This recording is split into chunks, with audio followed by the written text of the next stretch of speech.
Congratulations, you guys. This is John Subchuck from Lakeshore RV Center. I'm going to go through some of the basics on this new Cyclone toy hauler, just to try and answer some of your basic questions on the operation. First thing we want to do is when we get to the campground, we want to make sure that we go into here and turn on those battery disconnect switches. The green indicates that those switches are on. Without those being on, a lot of computer boards and things like our furnace, our hot water heater won't operate.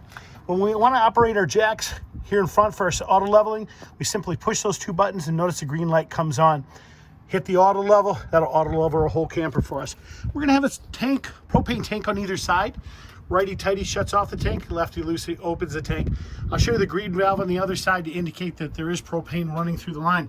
This is our docking center. In our docking center here, you notice the various positions for city water, winterization, sanitize, and dry camping. That just shows you the positioning of the various valves.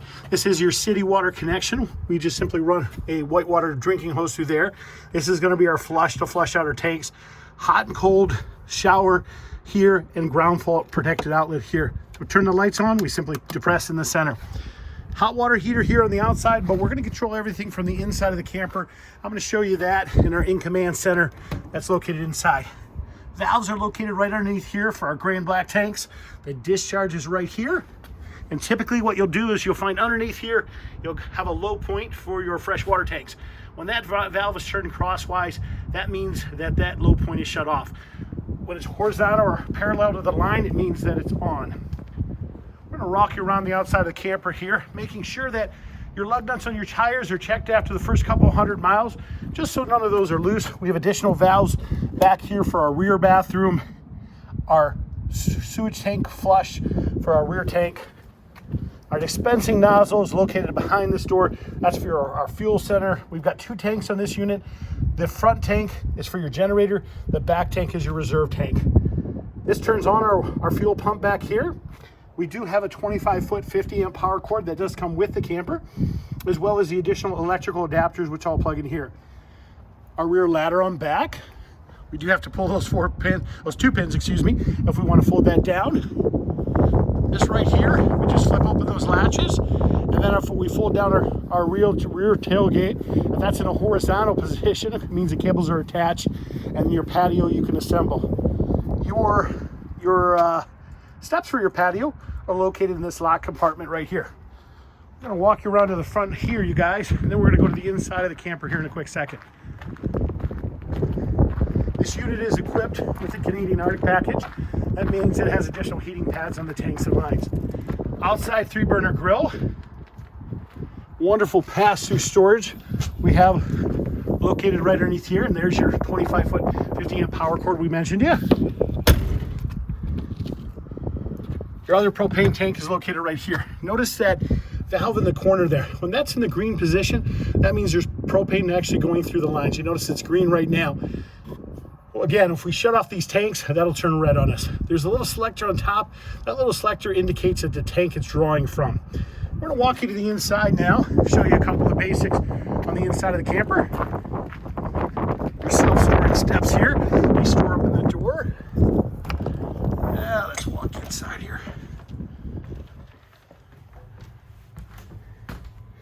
Light switches, power awning control, your thermostat here.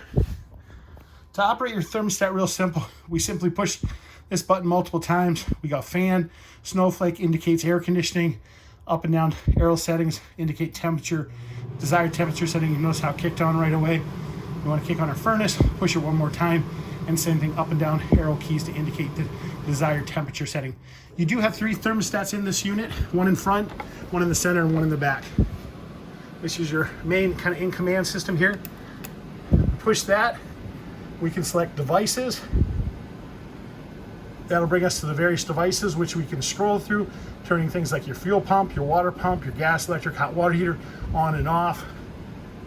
You can get back to home just simply by pushing this here in the corner, and that'll bring you back to the home settings. But this is how you check your various tanks, roll your awnings out, your various slides.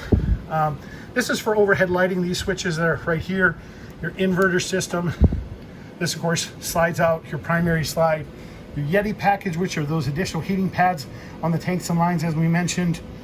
Now, to kick on your fireplace down here, all you have to do is simply push this button to the far side. That turns on your fireplace. This will turn on your various temperature settings if you want a high or low, and this will change the color of the flames for you. The operation of the refrigerator, real straightforward. This refrigerator is a great refrigerator. You simply push this button here. What you're going to notice on this indicator is that we're plugged into electricity. It's going to go to the most convenient power source.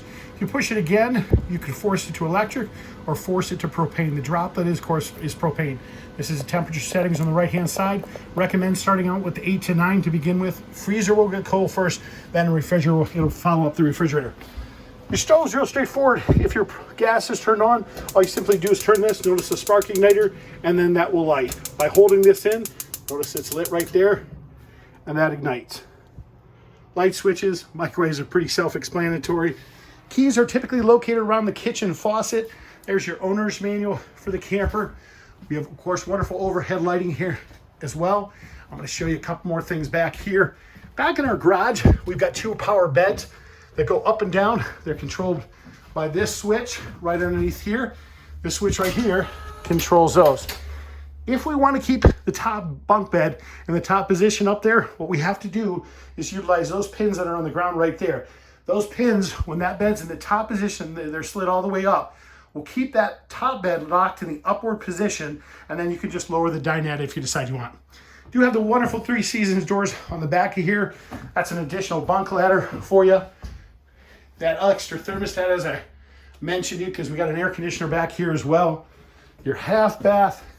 These are called Ram Airs. They force fresh air into the camper. You simply grab those in the center, push out, and we'll get fresh air in the back of this camper.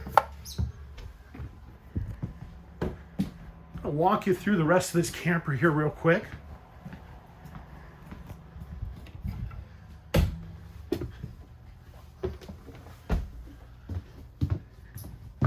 The angle of your bed is controlled by that control over there in the far right corner.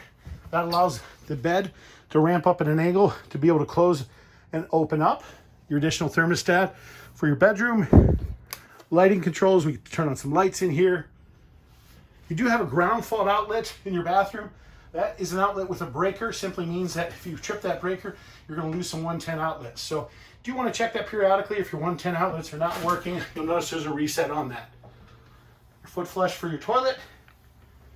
You guys, thanks again for buying from Lakeshore RV Center. If you do have any additional questions, please don't hesitate to give me a call. My name is John Subchak from Lakeshore RV Center. You can reach me directly at 231-740-6225. Thank you and have a great day.